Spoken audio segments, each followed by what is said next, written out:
Thank you.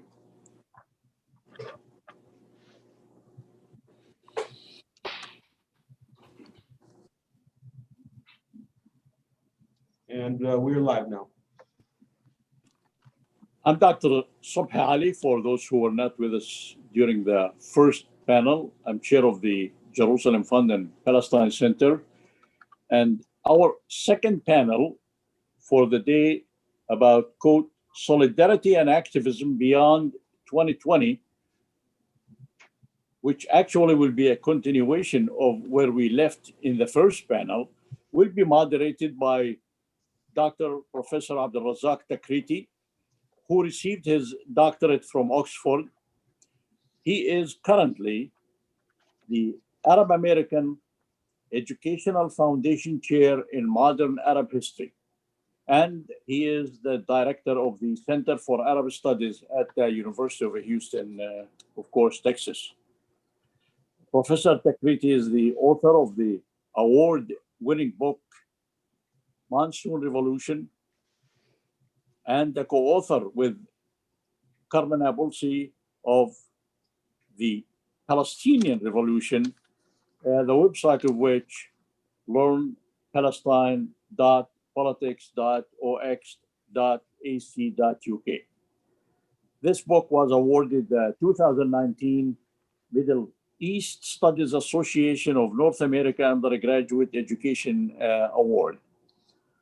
Abdulrazak, I'm going to turn the mic to you, so to speak, in order to introduce our panelists. Go ahead. Thank you very much, Dr. Subhi. And it's a distinct honor to be here with you today and to join this distinguished panel on this discussion concerning the prospects for solidarity in the current situation relating to Palestinian solidarity. We know that we live in a very challenging environment, and it's also a changing environment. So we hosted an amazing range of speakers we brought together for you today, starting with Ariel Gold. Ariel is the national co-director and the Middle East analyst with the anti-war group Code Pink. Until 2018, when she was deported by the Israeli state, she used to travel once or twice a year to the Palestinian West Bank to live and work on the ground in solidarity with the Palestinian nonviolent grassroots movement. Her articles can be found in Forward, Mondo Vice, Common Dreams, Tikkun, and other publications. So Ariel, please go ahead. Well, thank you so much for having me. And I just want to begin by saying that CNN and the BBC and the entire world essentially has just called the election for Biden. So I want to congratulate everybody who got out and helped vote out fascism in the US, because this was such a monumental election. Though I don't necessarily think it's going to change much for in terms of US support for the state of Israel. But that said, finally. So as we're talking about the changes in Jewish support for Palestinian rights and rather than support for Israel, I want to begin by telling just a personal story, an anecdotal story about my family this way. So I got into this work while my children were young, while I was raising my children. And for anybody who's interested, you can read my story of how I got into this work, as well as read from my co-panelist, Rebecca, in the book, Reclaiming Judaism from Zionism. But so I got into this work while raising my children, and was sending both of my children to American Jewish summer camp, which is an extremely Zionist institution. And my son, as I got into this work and as I'm pretty public about my work, and I was at that time as well, was horribly, horribly teased. He was nicknamed at camp Little Hamas, and kids would tell him, my mother says that your mother supports terrorism. And, it was this very ongoing, and it was very, very difficult for him. In fact, before his camp took the kids one year to Israel, which they did, it turned out, and he told me months later, that the kids had been telling him that their parents were going to call the state and see that he was humiliated upon entry for being my son. And I think it was a really terrifying experience for him, to grow up in that context. I had also taken my kids when they were 12 and 14 to spend time in the West Bank. We traveled throughout the West Bank together so that they could see for themselves what was really going on, as I was also raising them in American Jewish community, which, told them this very false story. But fast forward just 2 years later, my daughter's 2 grades below my son, and her experiences were very, very different.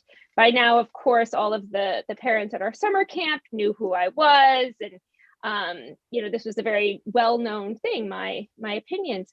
But rather than an experience of being bullied like her brother had, she had counselors say to her, "Oh, well, at least I support J Street," and the kids didn't tease her. And when her group came time for them to travel to Israel for their camp trip, the kids, very, if not now style, rebelled. When they were taken to the Golan Heights, they were told this is Israel, and the kids started screaming, "No, this is Syria, this is Syria." And eventually, after the kids rebelled around the issues of checkpoints in the wall, they were sent to the bus at one point, in which case my daughter was texting me and says, "We've all been sent to the bus because we refused to toe the line." And it's a very different, in just a matter of years, we're in this very, very different experience that American Jews are having, and we're watching American Jewish support for Israel erode really, really quickly. Now, what we see taking place in Congress is some of the most exciting, and I can't imagine, say 5-6 years ago, having members of Congress be elected while supporting the boycott, divestment, and sanctions movement. This has been a really significant change. And we see some interesting things taking place in this election and in what will be the 2021 Congress. For example, we saw in the election of Sarah Jacobs, who just got elected, who will be one of the new Jewish members of Congress, but she defeated a pro-Israel contender, a non-Jewish pro-Israel contender, despite Ms. Jacobs' open support for Palestinian rights, hinting at such things as that she would support conditioning aid to Israel, saying that she wants to rejoin the Iran nuclear deal, speaking out against settlements. And this is a real change. This is a change that AIPAC is quite horrified to see. And we're watching, I'm sure that throughout the day today, we're going to see Donald Trump erupt into all kinds of temper tantrums. But the thing is, we've been watching AIPAC erupt into a variety of temper tantrums over the past few years, as support for Israel is no longer expected from members of Congress. We even had, when Netanyahu said that he was going to annex Israel, we had such pro-Israel, such AIPAC members of Congress as Chuck Schumer and Steny Hoyer speak out against annexation.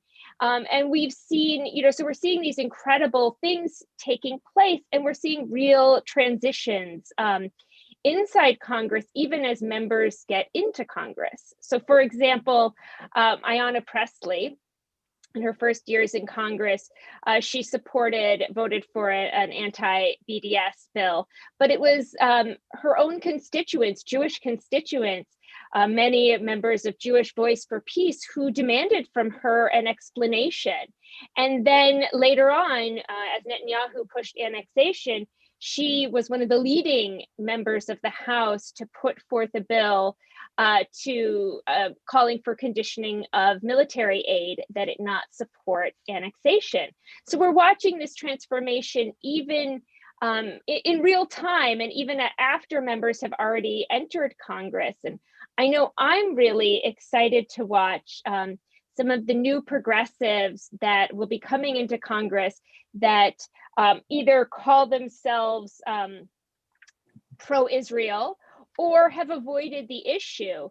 But as they enter Congress, they're entering a new atmosphere where it's acceptable to speak out for Palestinian rights, where it's now acceptable to talk about conditioning US military assistance to Israel. And this has been an incredibly rapid change that we've seen taking place.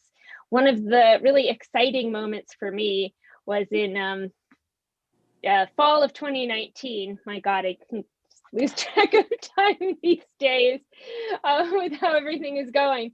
But the last in-person J Street conference in the fall of 2019, I was there, and I don't agree with many of J Street's positions, but there was a fight going on inside J Street where the youth wing is pushing the old guard to support conditioning aid. And that conversation was taking place during the convention. And in the midst of that, Bernie Sanders gave his speech, and he talked about being Jewish. And then he talked about that he supported conditioning military aid to Israel. And the whole room, and J Street is it's moderate at best, but the whole room erupted in applause. And we have, again, this is led by young Jews. And so as a member of the Jewish American community, this is an incredibly exciting time for me. It just is not that long ago that I wasn't allowed in my family to speak about the Middle East at all because no one could conceive of my positions, and that those of us protesting outside AIPAC and getting dragged away from AIPAC were this tiny minority, or at least were viewed as this tiny minority. And now this has become a real part of American Jewish opinion and community. And I'm really excited to watch it myself. So I'll end there. Mm-hmm. Thank you very much, Ariel, for this fantastic overview of the recent developments, positive recent developments when it comes to the issue of being able to speak on Palestine in spaces that were previously off limits and where it was very difficult to speak out. Can I ask everybody to mute their mics, please? Saeed? Yeah, I'm so sorry. Mute me. Yeah. And now we're gonna move on to our next speaker, who is a wonderful friend and a great activist, somebody who, in my view, helped shape the changes that we are witnessing now. All of these changes are part of a shift that's taking place because of the hard work of activists on the ground. They don't just happen automatically. They require a lot of vision, a lot of energy. And I think that one of the people that has provided this kind of vision and energy for many, many years in the movement is Rebecca Vilkomerson, who is our next speaker. She was the executive director of Jewish Voice for Peace from 2009 to 2019. And in that decade, we saw the shift that Ariel has been describing.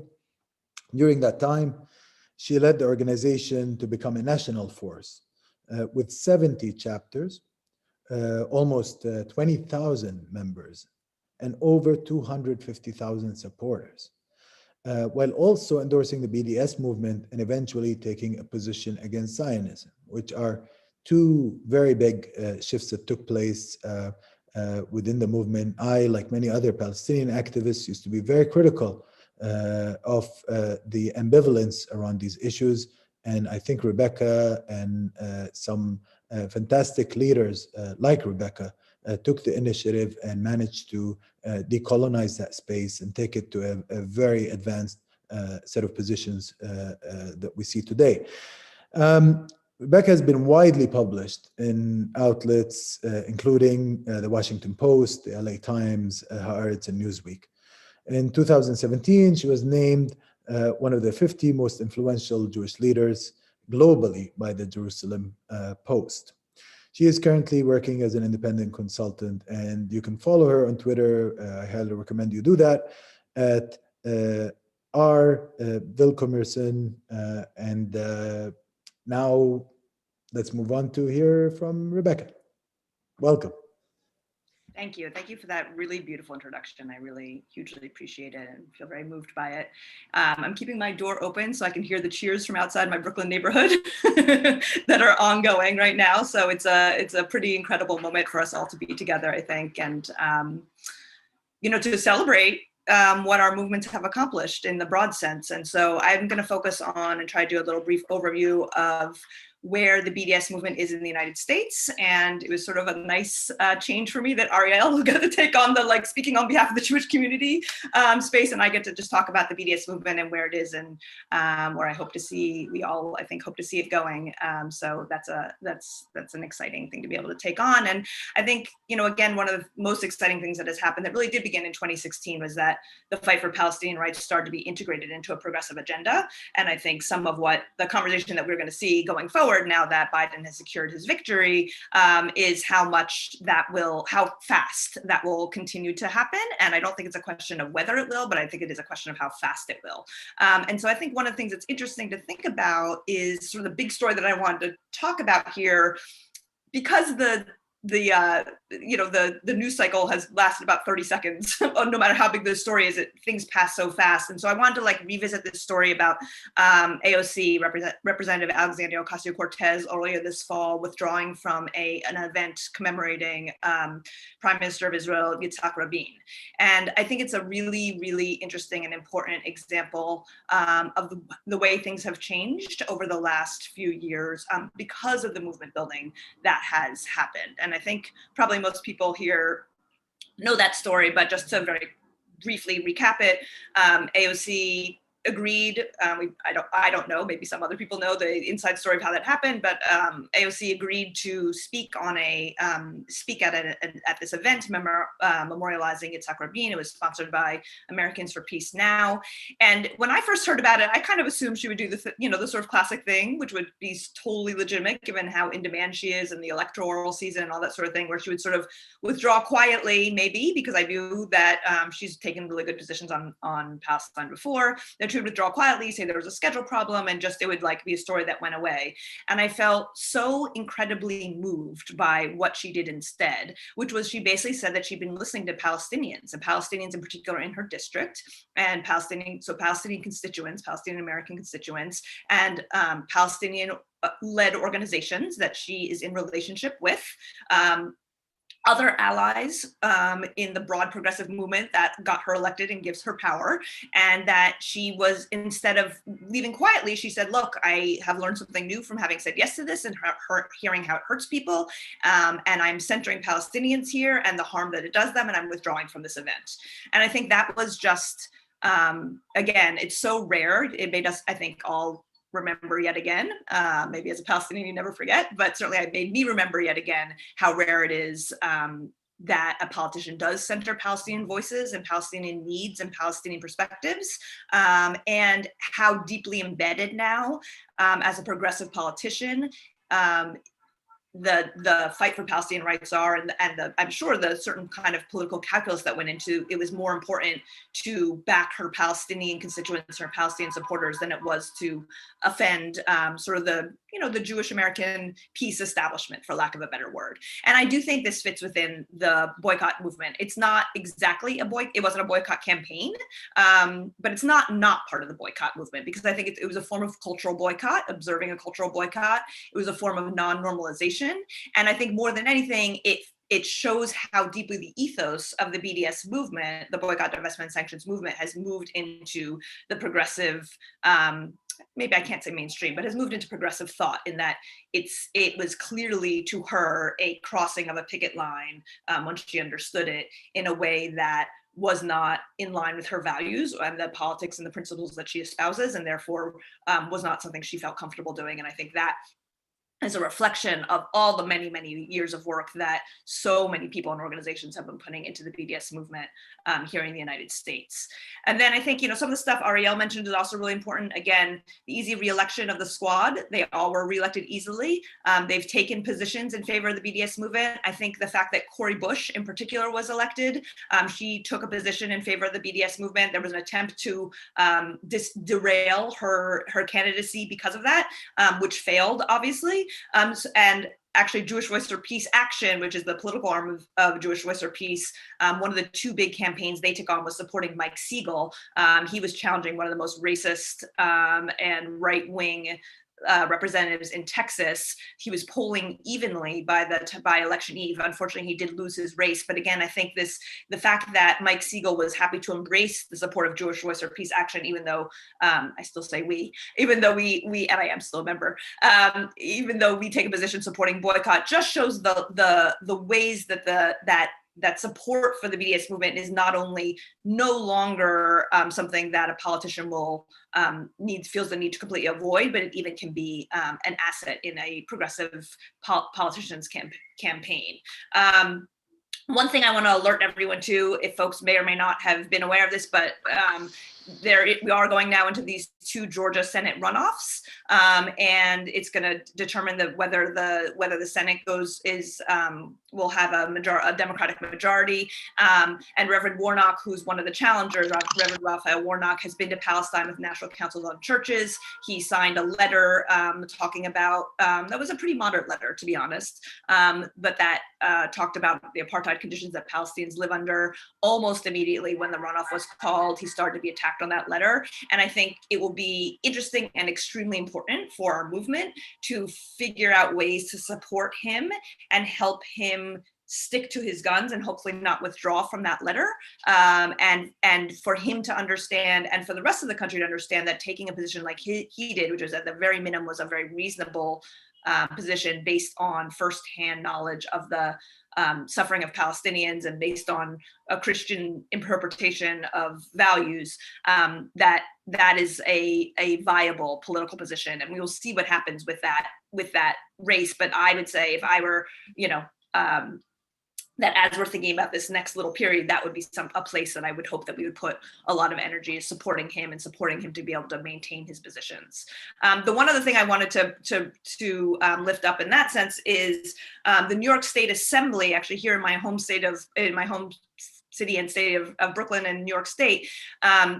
The New York City DSA chapter put into their questionnaire a question about BDS. And so basically it was asking its candidates, its proposed endorsed candidates, if they would support or if they would participate in delegations to Israel that are often planned, particularly in New York, up and coming politicians all over the country, where you often have these sort of junkets, fully paid junkets to Israel, where people sort of get propagandized into supporting Israel, and it's part of the sort of grooming of candidates from the lowest office to the highest, and very harmful. And of course, there is a large Palestinian American population in New York. So again, it's going back to the AOC story. It's a little bit of this thing of like, which constituents are you going to listen to? Are you everyone's constituents, or are you only the constituents of part of your district? So very fair question, I felt, was to ask, and also a BDS question is, will you go on these fully paid junkets to Israel? The New York State Assembly threw a fit about this. They threatened to ban DSA for having put this into their questionnaire. And the end of the story was every single candidate that DSA endorsed for state assembly won their race. And because DSA has taken a position in support of BDS, that shows that, again, it's a very, very viable position, especially on these lower level political scenes, to support BDS. And I think that's a really excellent sign. And obviously the DSA is a very vibrant, very successful, very growing political part of the Democratic, not really part of the Democratic Party, but that's pulling Democrats to the left. So I see all those things as really positive. I did want to mention a couple of issues that I see, dangers. One, I hope will be resolved by Biden's win. Biden, as Ariel said, is not going to be a friend of the Palestinian rights movement. However, he has been clear that he will not support the criminalization of BDS or the criminalization of the Palestinian rights movement. And I think something that happened in the last couple of months was the IHRA definition of anti-Semitism, which is slowly, through a very, very concerted right-wing campaign, basically throughout the entire world, has been trying to pass what's called the IHRA definition, which essentially codifies criticism of Israel as anti-Semitic. And this is, a pretty transparent attempt to criminalize BDS when the IHRA definition has been adopted on college campuses or in England and in France previously. It has resulted in charges. So I do have a hope that story will end with the Biden administration. I do think we as a movement will need to continue to push to delegitimize the IHRA definition. And I will say also to offer an alternative definition of anti-Semitism, because it is still very, very important that we talk about what anti-Semitism is and who it affects and the importance of speaking out against it. We just don't want to conflate it with the critique of Israel. The other big thing I wanted to bring up is the censoring of Zoom that happened recently. Laila Khalid was going to speak on a panel at San Francisco State University, and Zoom pulled the plug on it. And then a number of events on Zoom were organized by NYU and the University of Hawaii, and Zoom also pulled the plug on those. And I found that to be one of the scariest things that's happened in the last few months, because Zoom obviously is a lifeline for all of us these days. We're on Zoom right now, in fact. And everything is happening on Zoom in terms of political analysis, political thinking, organizing, bringing communities together in every way. Like, we had a conversation, I was working on phone banking, and we had a whole conversation about whether we should even continue to use Zoom, given that this has happened. But as of right now, there's not a good alternative to bring numerous people together and have all the features that Zoom has. But it does illustrate really starkly the power that tech companies have to determine what is free speech. And that is really, really scary. And I will say it's scary not just for the Palestinian rights movement, but it has implications for free speech for all movements that are at all controversial. And, I think we also often talk about the sort of canary in the coal mine nature of the Palestinian rights movement, that often right-wing forces will target the Palestinian rights movement because it's easier, or it has been, at least in the past, easier to target and to take down, but then it's used as a model for other movements. And so I think this issue around Zoom itself, but then also more broadly, because there's also issues around Facebook and Twitter, of course, that we could go into maybe more in the conversation, in the discussion, the ways that these tech companies are being allowed to determine what is and isn't legitimate speech is extremely concerning. So I think I'll pause there. There's plenty more to say about ongoing campaigns and potential in the next few months, but I wanted to pause there, and and happy to go into the conversation in the next section and cover some more. Thank you. Okay, thank you very much, Rebecca. Unfortunately, our third speaker, Professor Donna Murch of Rutgers University, was a fantastic scholar of African American history, has written extensively on the Black radical tradition, has written extensively on the Black Panther Party, and is very aware of the solidarity links that have joined the Palestinian and the Black communities together for many decades. Unfortunately, she's not able to join us at the moment. However, I think it's very important to address an important angle that I believe she would have spoken of, which is both the context that Ariel and Rebecca have talked about, this context of change in this country are connected to issues of racial justice in this country. Without the Black struggle in this country, it would have been very difficult to achieve the sort of set of coalitions that have lifted many causes, including the Palestinian cause.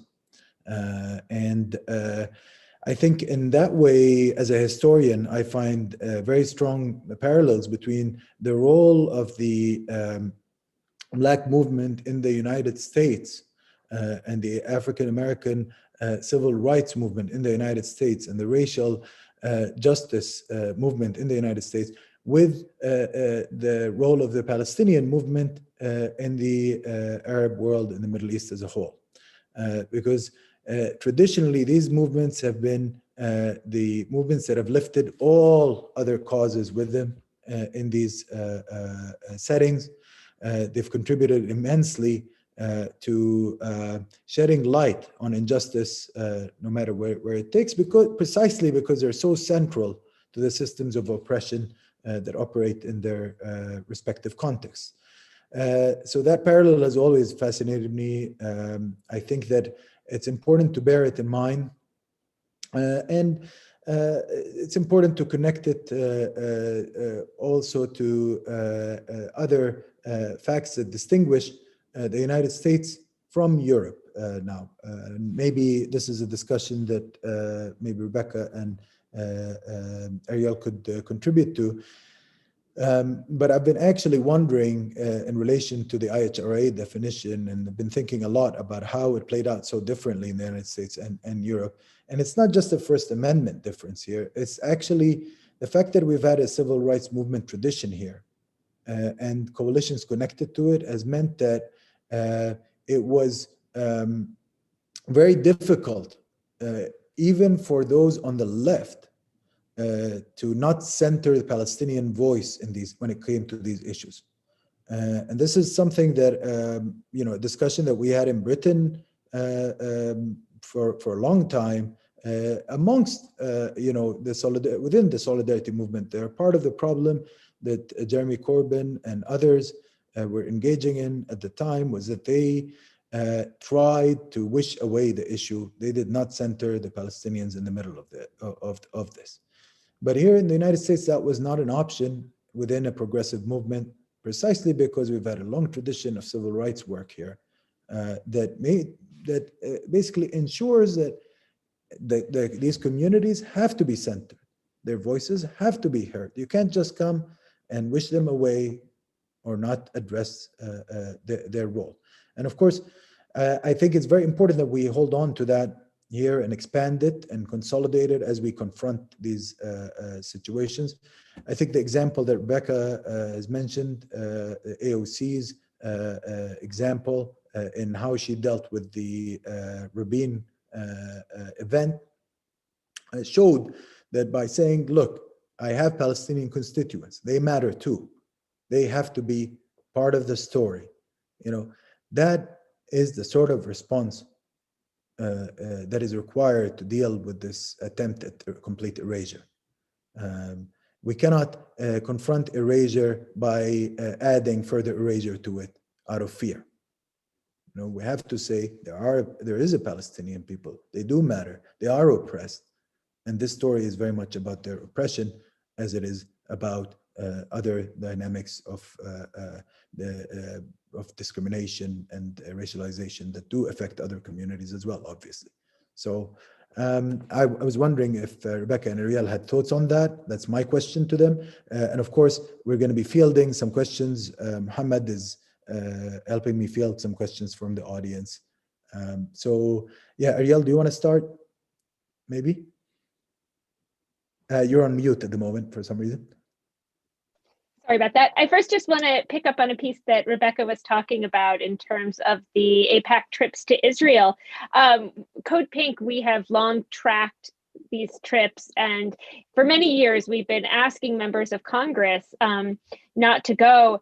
Back in 2015, which was the last time before last year that we had tracked very, very closely, and this was on the eve of Congress's vote on the Iran nuclear deal. we would, after every freshman member of Congress asking them not to go on the trip, and we kept a spreadsheet of responses and all of that. And only 3 freshman members of Congress declined the trip in 2015. And I believe it was through making up excuses. It wasn't by speaking about Palestinian rights or the lopsided view that the trip provides. Now, flash forward to 2019 when Code Pink and Move On and Jewish Voice for Peace, and If Not Now, and many groups were calling on freshman members of Congress to skip the trip. Well, we again tracked it in a spreadsheet going after each member of Congress.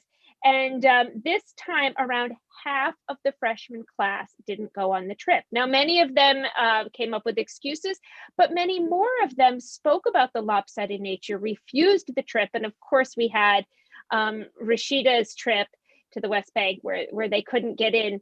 But this is the dynamic that has changed so significantly.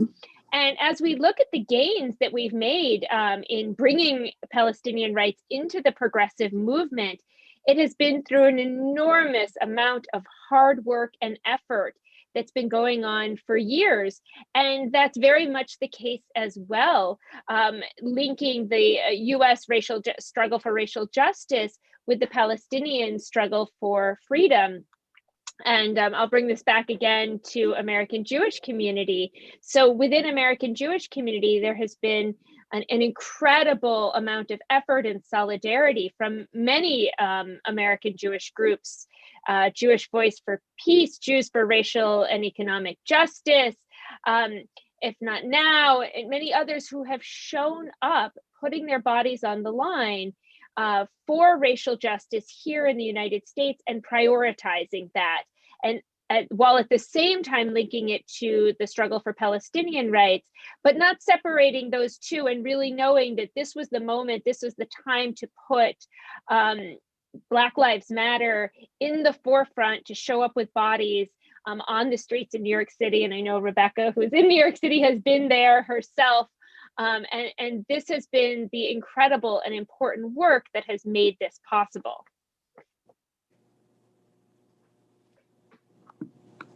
Thank you, Ariel. Rebecca?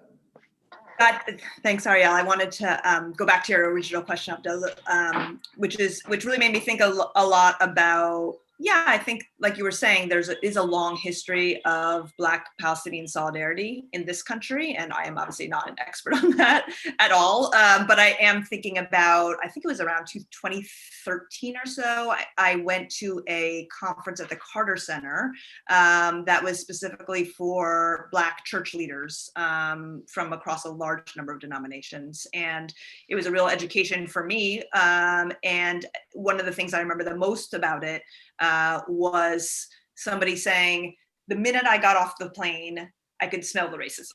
You know, just the experience of getting off the plane and going through the passport control felt so familiar. It was like an older pastor from, I think, Alabama. And he was like, I understood instantaneously the entire system. And so I think it's very, very important to talk about that. It's about the history of solidarity, but it's also about the similarity of experience. And of course, there's very, very different histories and very, very lots of things that are not similar.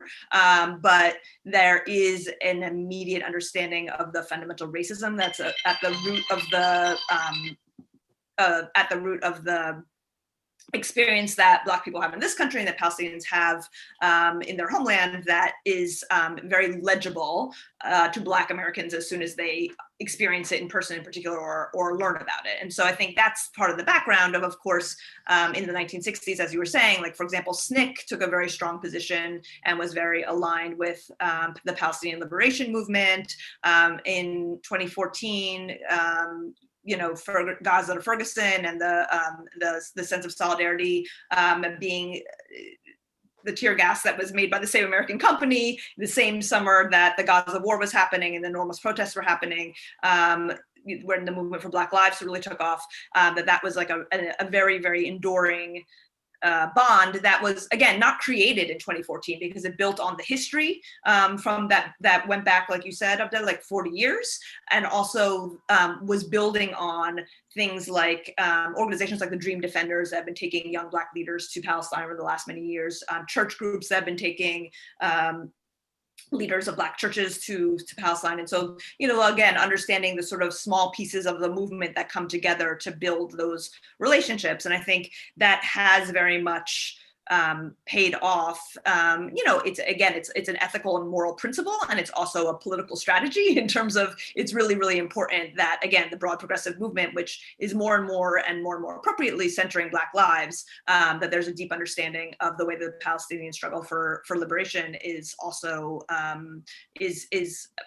fundamentally an anti-racist struggle, and if you're anti-racist here in the United States, then you also have a responsibility to be anti-racist in Israel. And I think, again, Ariel is speaking more about the Jewish community today, but I think that's been a very important process, in particular for younger Jewish people in the last few years who do feel very strongly about anti-racism and do feel very challenged in a good way by the movement for Black lives, and understanding that they can't create a carve out for Israel and Israelis, that they need to be able to sort of have consistency around their principles, regardless of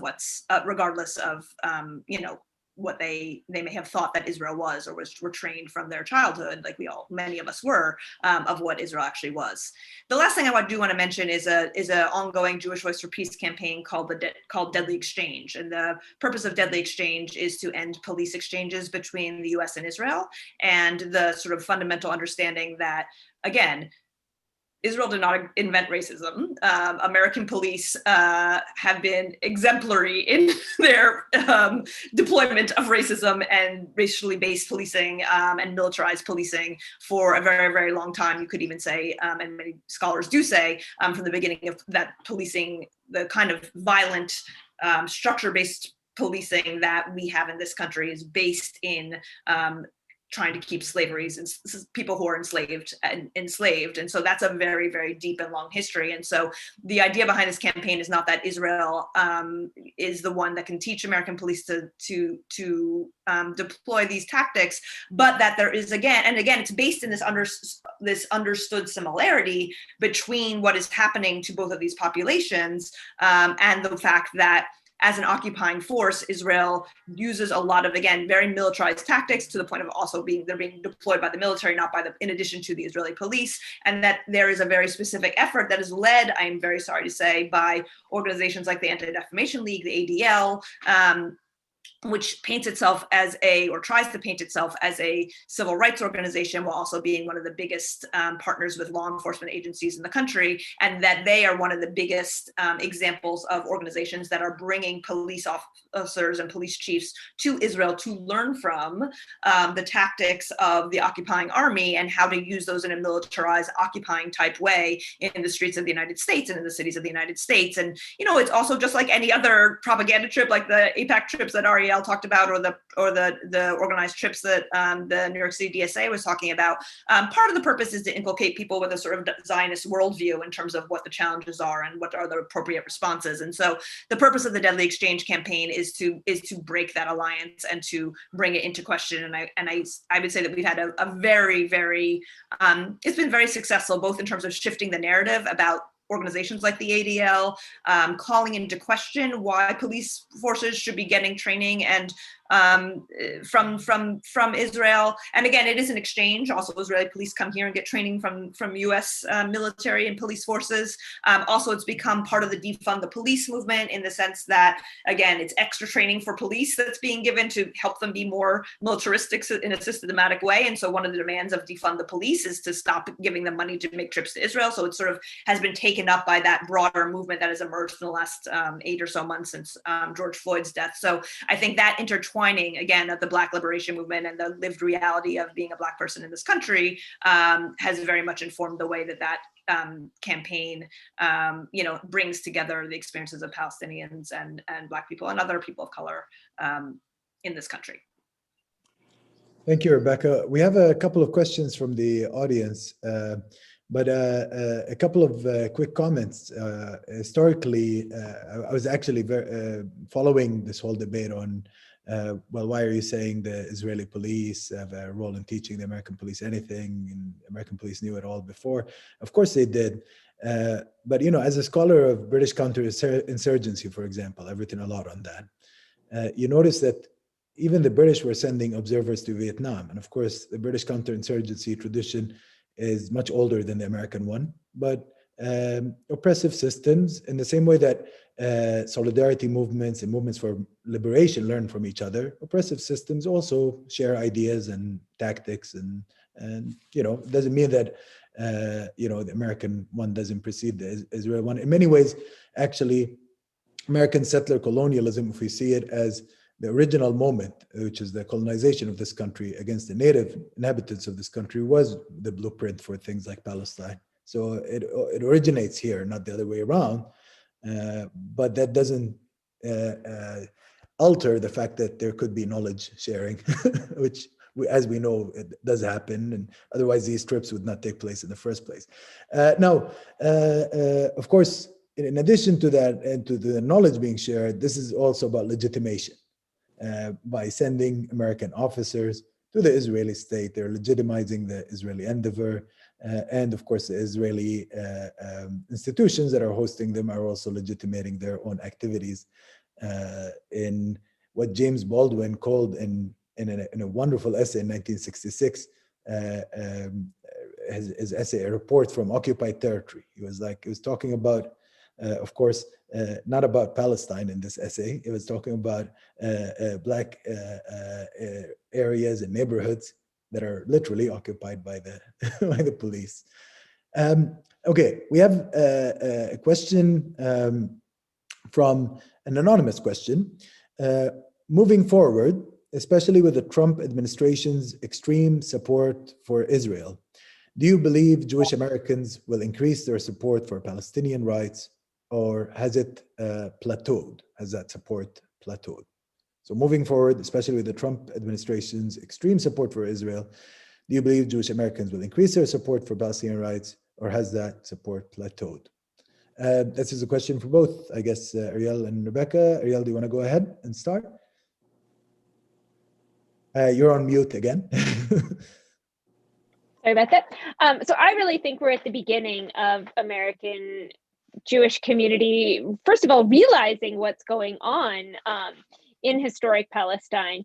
But I think we're really at the beginning of American Jews increasing their support for Palestinian rights. It's kind of this, once you start to learn about it, and that wall between American Jews and knowing what's going on in Israel has now broken down. And so the landscape is now a different landscape. I talked about my kids' summer camp, and I think we're going to see it trickle into synagogues and into summer camps and into Jewish institutional spaces and community centers, these conversations where it's A, no longer unknown, and B, no longer hidden and taboo to speak about. So it's going to start to be part of the conversation at Passover, or it already is, but I think more and more it's going to be the conversation at Passover dinner tables and so on.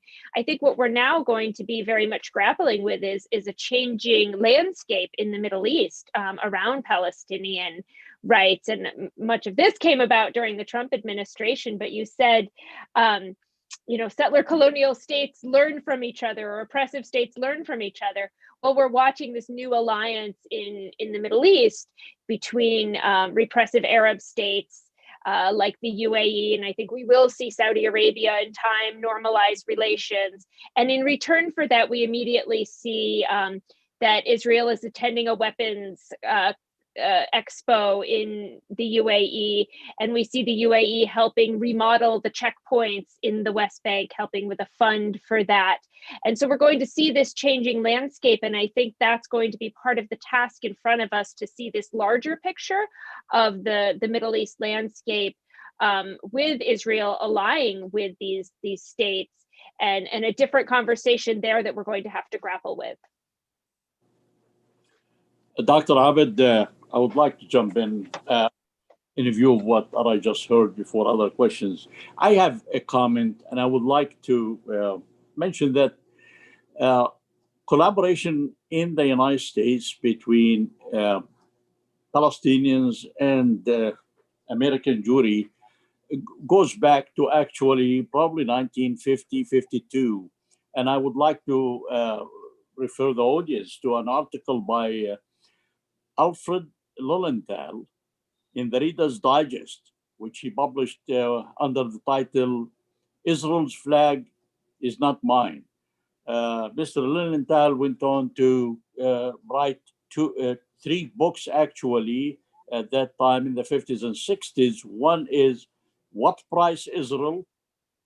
The second one is The Other Side of the Coin, which we have been trying to present for a long time. And I would very much like to refer to Mr. Lilienthal's books, as well as an important writings by someone who became a friend while I was in Washington, D.C., and that's Rabbi Elmer Berger, who toured the Arab world right after the announcement for the State of Israel and wrote a masterpiece about, and he was, by the way, the president for Jews Against Zionism, which was known as JAZ, as well as his executive director, George Bagresh. Their writings actually were stellar. Of course, these are again in the 60s and most likely forgotten. But for those who are interested, going back to Rabbi Berger's writings, as well as George Bagresh and Lilienthal would be very informative. My question, and I have a question for both. I posed this question actually, and I think you partially touched on it, to Dr. Ilan Papa in the previous panel, which is, if you, either one of you or whoever, but first I wrote it actually for Ariel, can you comment in view of the latest development this week in the United States about future relationship between American Jewry and the Israeli government or Israel? That's the first question. The second question for Rebecca is, what change do you see, again, in view of the latest development in a Biden era regarding the PDS movement on US campuses, which has been in the forefront of what we're talking about, and you touched on it over the last 3-4 years. Okay, thank you, Dr. Subhi. Rebecca, do you want to address those questions? Yeah, sure. Well, I mean, the first thing I'll say, I'm really glad you brought up Elmer Berger, because I think it's important to remember from inside the Jewish community that as long as there's been Zionism, there's actually also been anti-Zionism from within the Jewish community. And actually, as the Zionist movement was emerging, which, you know, emerged very much in the context of a European nationalist framework, and very much was influenced by that, it was actually extremely controversial within the Jewish community for a very, very long time until it moved to the center. And of course, the Nazis and the Holocaust had a huge influence on the way people thought about that. So that is part of the history as well. But the point is that there have been, throughout the entire time there's been Zionism in the Jewish community, there's also been anti-Zionism. And I think one of the things that I felt proudest about when JVP took a position, an anti-Zionist position, was reclaiming that history, and the ways that in the American Jewish community that history has really been erased, and it's assumed that Zionism and Judaism go hand in hand and is the only option if you're Jewish is support for Israel. And so to sort of decouple, and as you put it, Abdel, decolonize our own community by reclaiming that history that already existed, that we didn't invent it, that was part of our own history, felt incredibly important and powerful, and to sort of call upon our own ancestors' bravery and continuing to take that position and think of it as a continuation of that tradition as opposed to building something new. So I think, you know, that is very important to me personally. In terms of your questions about the US and American Jewish relationship, I think one thing that's very apropos to talk about right now is that in the exit polls are showing that 77% of the American Jewish community voted for Biden. So only about 12% of American Jews, and nobody knows yet, but we can probably guess that that's going to be the ultra-Orthodox community, which has been very, very supportive of Trump and his policies and is overall much more conservative. So non-Orthodox Jewry overwhelmingly supported Biden in this election. To be honest, that's a little higher than it has been in other elections, but the Jewish community in general is one of the most reliably and constantly sort of generally progressive communities in the United States. And I think, there's a category of people that I think we're also talking about, which we call PEP, which is Progressive Except Palestine. And that again is this sort of like cognitive dissonance of Jewish people who generally take very progressive positions, but again, have not been able to negate that when they think about Israel. And I think that's the pressure that piece of the community is under, people who are progressive except Palestine, is that they're being challenged that if, for example, they are very upset about children being separated from their parents at the US border, then they also might, start thinking about the fact that Palestinian children are being held in Israeli jails, and there's a lot of different parallels like that we could name. And so they're really under pressure to readjust. And I feel very hopeful, I really concur with everything Ariel said about the future of the Jewish community and the way it's moving away from Zionism and from support for Israel more generally. And I think, the counterpart to the 77% support for Biden among American Jewry is exactly the opposite in the Jewish Israeli population. So something like 77% of Jewish Israelis were supporting Trump. And even with, I would think I couldn't be shocked anymore, but that statistic really, really, really shocked me. But I think it's also an accurate reflection of just how right-wing and autocratic the vast majority of the Jewish Israeli population is in Israel. And it does reflect a real different paths that the American Jewish community is taking from the Jewish Israeli community, which I think probably has a lot to do with the difference between being a minority community and a majority community. And obviously, as a white Ashkenazi Jewish person, I think of myself, I am white, but I also was brought up as part of a tiny religious minority who appreciated my rights as a citizen, as they, despite the very flawed model that it offers, and more to some of us than others, but I'm very aware of that sort of status as a religious minority. And so I think that sort of majoritarian position that Jewish Israelis have, that includes oppression of Palestinians on a daily basis, has really poisoned, and a lot of Jewish Israeli thinkers talked about that a lot, the way it poisons sort of, that sort of analytical thinking. So, Peter Beinart wrote this article in 2010 that I still think was very, very prescient and very, very smart, that was about exactly this split between the Jewish Israeli and Jewish American community. And I think it has proven to be absolutely true. And, it's hard to justify if you're a progressive Jewish American. It's just very hard to justify Israel's actions on a day-to-day basis. And so I think that's what we're seeing in terms of the splits in those communities. Thank you very much, Rebecca. We have, I should note one thing when we're reflecting on something like the Jewish anti-Zionist tradition historically. As a Palestinian, reading the writings of anti-Zionist Jews today, however, I find them to be emanating from a much stronger anti-colonial position often.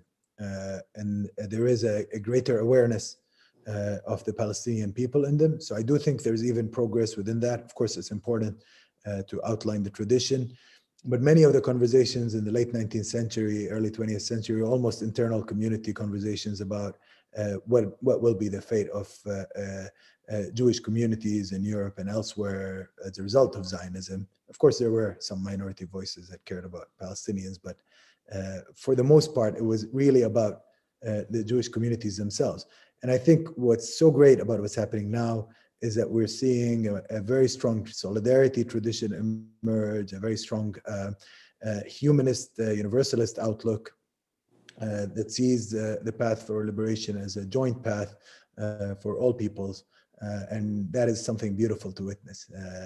Thanks again to the hard work of all the activists on the ground and all the thinkers and the accumulation of many years of that work. I don't know, I mean, that's just a thought. We have a couple of questions. Dr.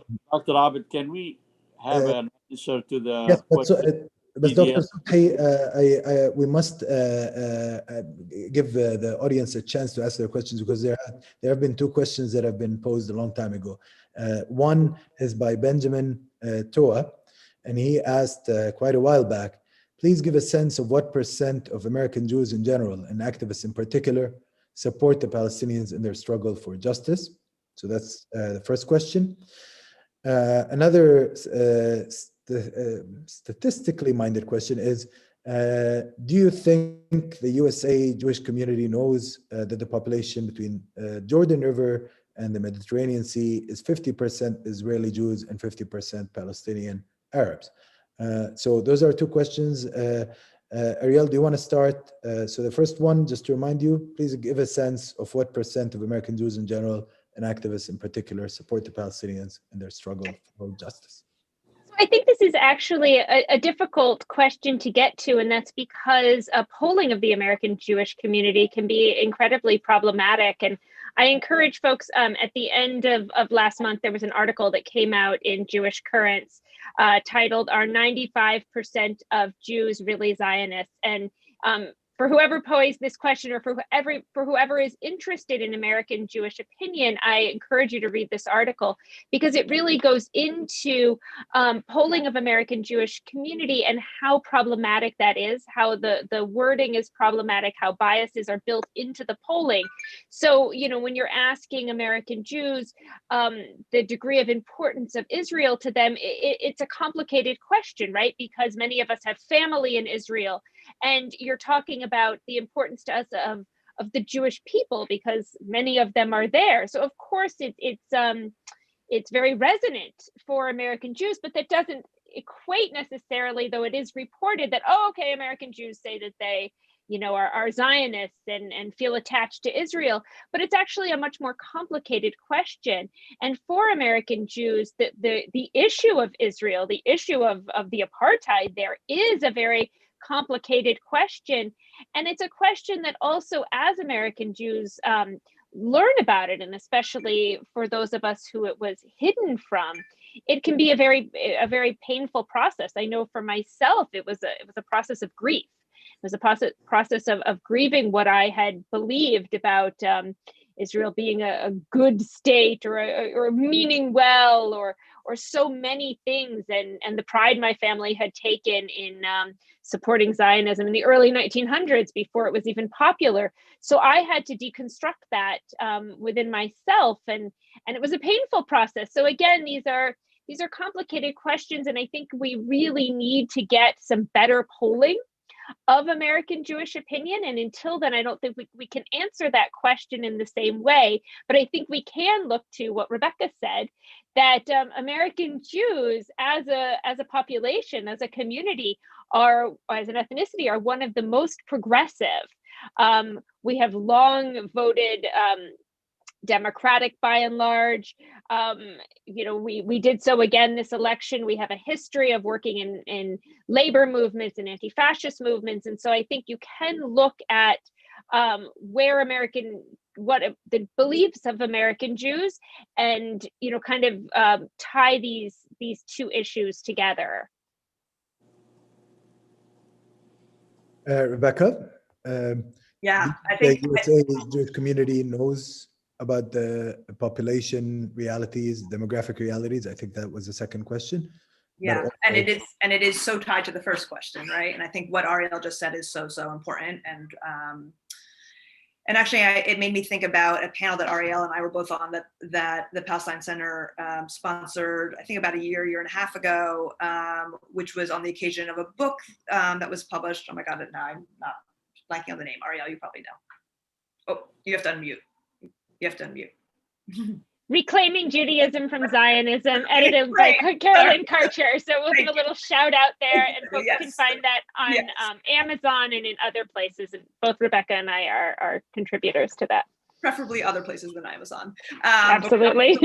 Bookshop.org, I would suggest. But yes, so we were on a panel. There's a beautiful book that was edited by Carolyn Karcher, who put this book together of testimonies, very Jewish activists and scholars about the ways that they started to unlearn Zionism. But I remember just being so moved by the fact that the Palestine Center was sponsoring this panel, and just how generous it is to allow us our feelings, and because it is hard. I mean, well, everything Ariel said is true, but it's also understandable from a Palestinian perspective how that is not necessarily at the top of your mind. And so the generosity of trying to understand the Jewish community and what it's going through, I found incredibly moving, and have always found incredibly moving in terms of the generosity and willingness to partnership with the Jewish community. And as you were saying, Abdel, like that there's been times when we haven't gone all the way or haven't gone far enough, and the patience that has been shown, and also the pressure that you have exerted upon us because we want to be good allies, that have allowed us to make that shift in our understanding and in our public positions so that we can do it in a way that brings other Jewish people along instead of cutting them off, I think has just been a very moving part of being involved in this work. And to answer the question finally, just to say that Jewish education in this country is really inaccurate, and it's really incomplete. And no, most young American Jews do not know that 50% of the population between the river and the sea, so to speak, is 50% Palestinian, 50% Jewish. I would say even less probably know that 20% or more than 20% of citizens of Israel are actually Palestinian. Most people do not know about the occupation. I think more and more do. And again, this goes back to the BDS movement and the way that it's been a vehicle for education as well as action. But the education that we get, for those of us who have been to Hebrew school or been to Jewish day camps, or just been parts of Jewish communities and synagogues, is very much, what I call like a Disneyland version of Israel, and does not at all grapple with the realities. And I think that's a big part of the sense of betrayal that younger Jews feel when they learn what Israel is actually like, because they really feel like they've been lied to. And that's often, that feeling of sort of anger and betrayal is really intense, because you figure out that your parents or your grandparents or your rabbi or your teachers have not been honest with you. And I will say I have 2 teenagers, and obviously they're probably not the typical Jewish Americans in the sense of what they know about Israel Palestine. But, it's very interesting for me to see them talk with such fluency about Zionism and anti-Zionism, and that's a question that they ask their friends, that they talk about, and the ways that support for Palestinians among like young political Jewish people in this country it's pretty standard at this point. So I feel very, very hopeful about that. But there's no doubt, and I think it's both a reflection of and a repudiation of the polls that Ariel was talking about, the fact that that education has not been adequate. And it's also, I will say, very sad. Like my kids both went through Hebrew school at my progressive congregation in Brooklyn, and it was much more about the multitude of Jewish histories throughout the world and those histories were largely flattened. I knew about the Holocaust in Israel. That was what I was taught about as a child, and that I now belong to a synagogue where they talk about the Jewish communities in Istanbul, and the Jewish communities in Aleppo, and the Jewish communities in Italy, and learning the multitude of histories that were very much erased in the years that I was growing up, and also to learn more about the religion itself and what it means to be a Jewish person in the world, as opposed to just that you owe this connection to Israel. I think it's a very enriching experience to broaden your lens beyond just the connection to Israel. Thanks, Rebecca. We have a question from Mr. Saeed Erekat, and then we have a comment from Dr. Subhi Ali, and we have 2 questions from the audience. Please, Mr. Saeed. Thank you. Thank you to all the panelists. I have a question to both of you, as a matter of fact, regarding BDS. Why is it not making way or impact in areas outside college campuses and so on, like trade unions and so on? I mean, I remember I was a student in the 70s in California, and I worked with at the time, the Farm Workers Union, and there was a great deal of sentiment, with boycott and all these things and so on. But there's some sort of, not to be roadblocked, and sort of remaining as the domain of college campuses. My other question to you is, I was amazed, I was struck by how many Jewish voices that were actually in support of the Palestinians and so on in the summer, or before the normalization. Suddenly, they became really enamored with the normalizations, and it became to an issue that really overglossed everything else. And I have other questions, but I think I'll end it right there. Thank you. Okay, thank you very much. To both. Like, my question is, Ariel, do you want to start? Well, so I'm not sure that I necessarily agree that BDS is only making headway on campuses. I think now that we've seen it enter Congress, which is really the, yes, the place we want to see it. And I think that sometimes one of the challenges here is that we think of BDS and we often just compare it to the boycott of apartheid South Africa.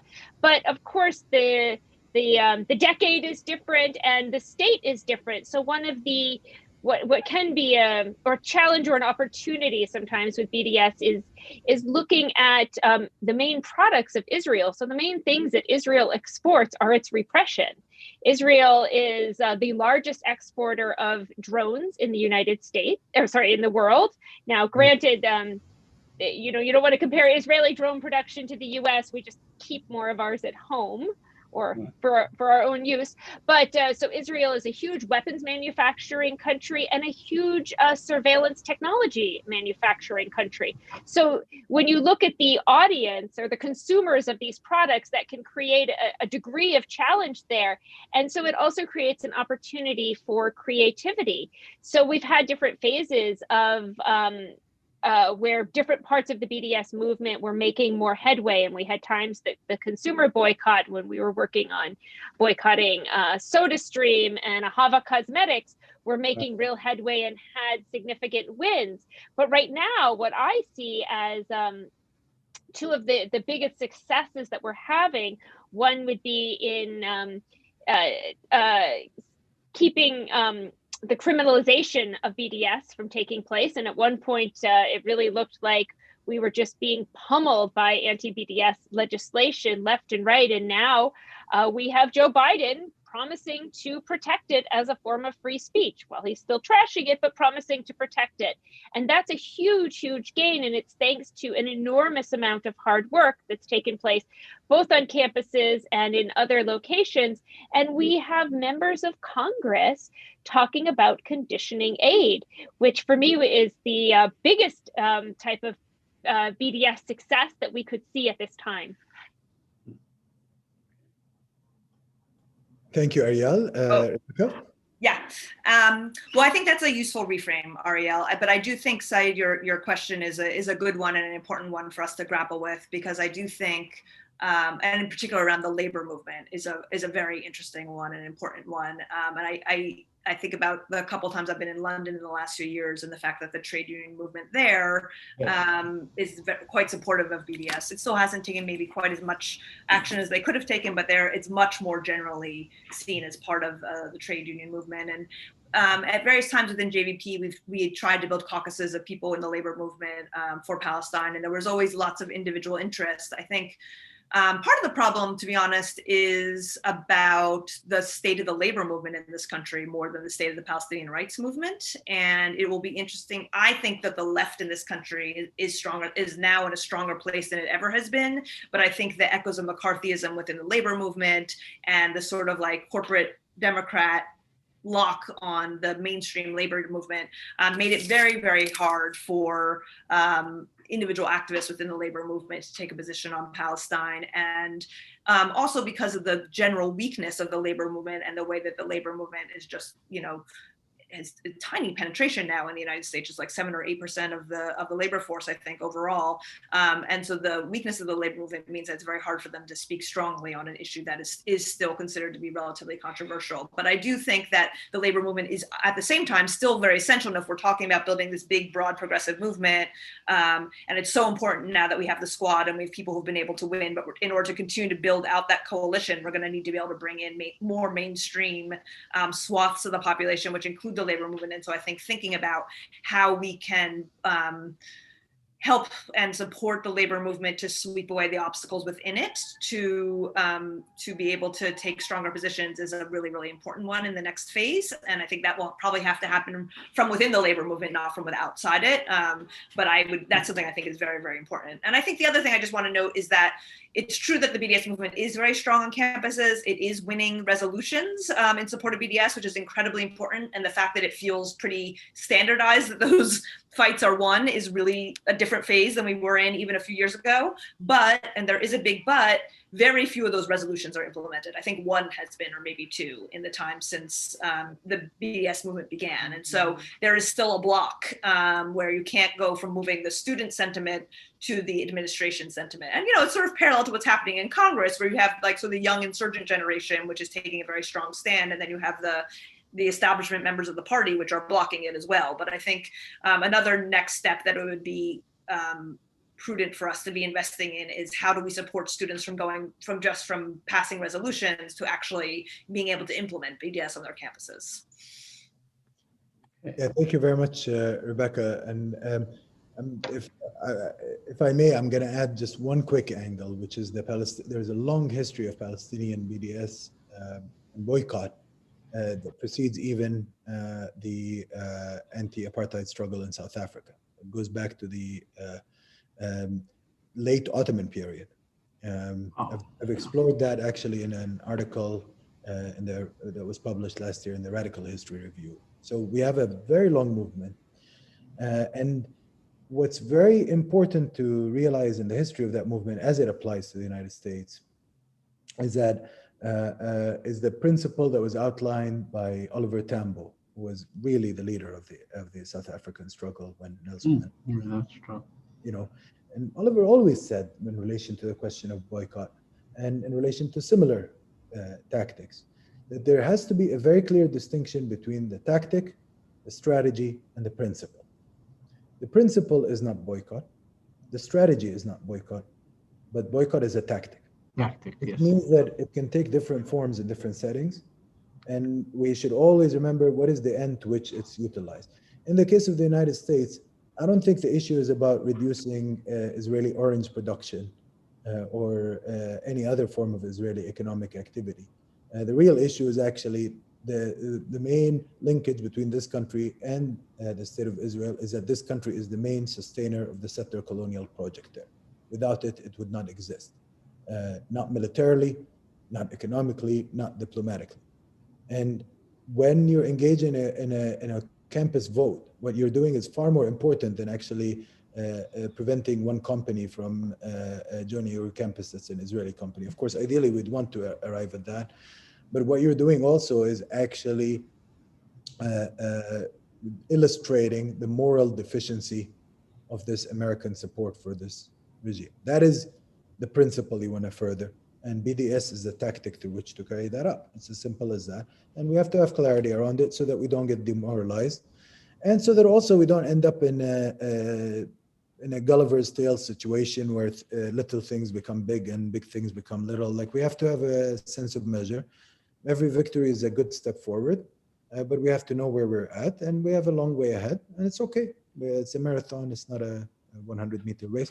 Anyways, I've taken too much time. We have a comment by Dr. Subhi Ali, and then we have 2 questions from the audience, and we have 10 minutes to cover all of that. So Dr. Subhi, please go ahead. You're muted at the moment. Thank you very much, Dr. Abid. Actually, my previous question has been answered by both the speakers for the question that Saeed posed. So move on to the audience. Thank you. Well, our speakers are amazing, and they're able to read questions before they arrive. Amazing. With movements such as SJP and JVP becoming more prevalent on college campuses across the US, how can they and other Palestinian activists effectively put pressure on campus administrations? That's the question. And that's question number 1. Question number 2, furthermore, how can these movements for Palestinian liberation on college campuses survive character assassinations and false accusations of anti-Semitism? So again, I'll repeat the questions. With movements such as AGP and JVP becoming more prevalent on college campuses across the US, how can they effectively put pressure on campus administrations? And how can they survive character assassinations and false accusations of anti-Semitism? Ariel? So I don't really feel qualified to speak to how to put pressure on campuses or on On university administrators, though, just a little too far away from college myself to say that, but I can say that the students who are organizing are incredible and brilliant and have, done incredible work. And I'm sure that they're right now strategizing about how to do that, because that's very much the next stage. In terms of false accusations of anti-Semitism, I know Rebecca spoke about the Holocaust, whatever it's called, definition of anti-Semitism and how problematic that is. And that, so I think I think there's a variety of places that we really need to fight that. And one of those is in the definition of anti-Semitism. And I think this is an incredibly important moment, because especially over the past 4 years of Donald Trump, we have watched real rises in anti-Semitism, really dangerous. We are still watching that. And so this conflation of support for Palestinian rights or criticism of Israel with anti-Semitism is not only destructive to activists and to Palestinians, but it's dangerous and destructive for Jews around the world as well, because as we conflate these, as we allow false accusations of anti-Semitism, we are lessening the real alarms that need to and are going off right now around rises in anti-Semitism. And so I think that Jews, especially, that we have a particular role here to speak up around false accusations of anti-Semitism and around conflation of criticism of Israel with anti-Semitism, and really name that for what it is and be very clear about what anti-Semitism is and what it is not. So this, and that we really have it as well an obligation to defend our partners, to defend students, to defend against these false accusations of anti-Semitism. And we do have a particular voice there. And so in Jewish community, I think it's very important that we take this seriously, that we really look at each thing that's happening, that we look at the real rises in anti-Semitism, and that we speak out against these very dangerous conflations and false accusations. Rebecca? Yeah, I definitely co-sign on that one. Also, Ariel. I think, those questions pick up on the last thing that you said, Abdel, which I think was very important. And I just wanted to pick up on a little bit further around the relative importance of pressuring administrations to actually follow through on student resolutions around BDS. And I think you were very right to say that a big part of the purpose of BDS campaigns, and especially in a place like a college campus, is it's an educational purpose, right? And it forces people to make a choice. And so that process of education that goes along with the campaign, where more and more students both understand what's really happening in Israel, Palestine, and also then have a path to take action, is an incredible experience of education into action. And that the actual taking of the action is maybe the university itself taking that action is maybe less important. I think the reason that I do still feel invested in that actually happening is less because, a university divesting from these corporations is going to actually change the calculus so much, as that it's another indicator that we've moved on to the next stage, which is the ability to force administrations, or force, again, going back to the Democratic Party, forcing the establishment Democrats to be responsive to the demands of their constituents. And so when more and more universities are divesting from companies profiting from the occupation, for example, it will just be an indicator to all of us, I think, that we are able to pull out some very material consequences. And lots of material consequences have already been imposed on companies that are invested in the occupation. So it's not to say that that hasn't happened yet, but I do think that when it's as sort of standard for a university to divest from companies from the occupation as they are, for example, divesting from fossil fuels, it will be an indicator again that the movement has broadened in a way that I think is really, really important for its future success. Fantastic. And Rebecca, before we leave, maybe either you or Ariel, can you address, I think, the second aspect about delegitimizing people and false accusations of anti-Semitism on campuses? I think it cannot be detached from the enormous amount of money that went into things like Canary Mission and these websites and the use of social media for these purposes to try to stigmatize activists, to try to prevent them from getting jobs, and so on and so forth.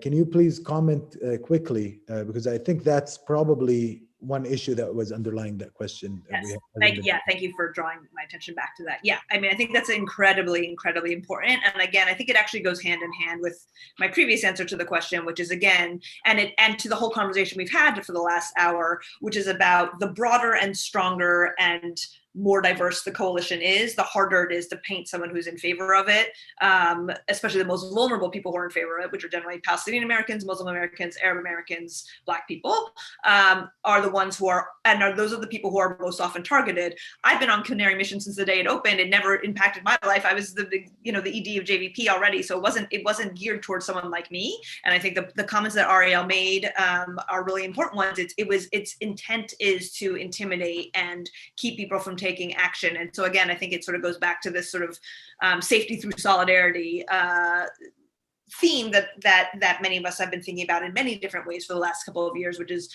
the more of us who are able to speak out, the more protected people are, and the more something like Canary Mission, more delegitimized something like Canary Mission is. And I do think that some of the more mainstream or centrist but self-described progressive or liberal Jewish organizations have a role to play there, because I think actually Canary Mission now has much less teeth than it did have, because some of the more mainstream Jewish organizations did draw a line in the sand and said that this is not okay. And so I think, again, I actually think one of the crucial roles that those of us who are Jewish from within the movement can play is to push those institutions to be,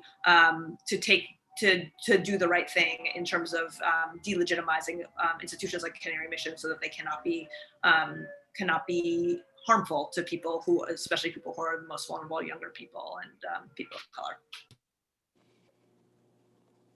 Oop, now you're muted. Abdel, you're muted. Thank you very much, Rebecca, and thank you very much, Ariel, for this fantastic session.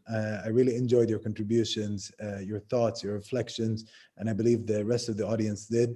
Of course, I will end on a slightly sober note, which is despite all these amazing achievements that we are witnessing now, we are in a race against time in Palestine. I think Netanyahu, the Israeli right, the general Israeli public, the racist culture that is surrounding the settler colonial project there, and of course, the right-wing movements in the United States that are sponsoring this, are aware of this growth of solidarity, and they want to achieve as much expansion and entrenchment of colonialism as possible during this race with time.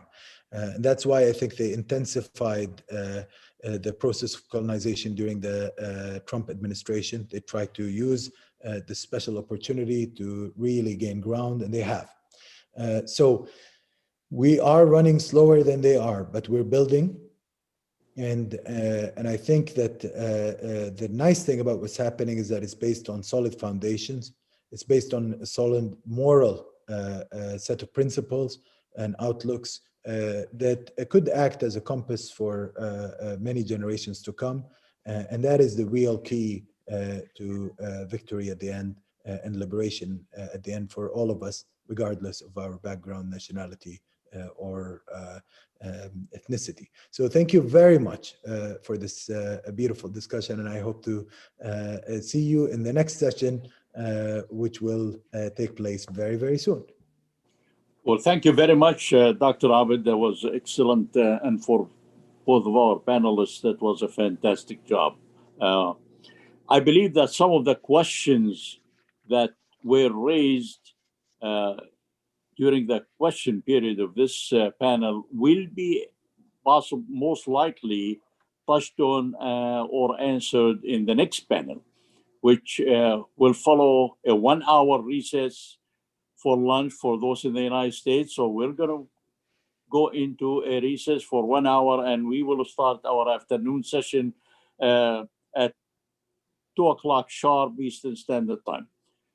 Thank you again, and see you in 1 hour. Thank you so much. Thank you so much. Pleasure. Thank you. Thank you. Bye. Bye.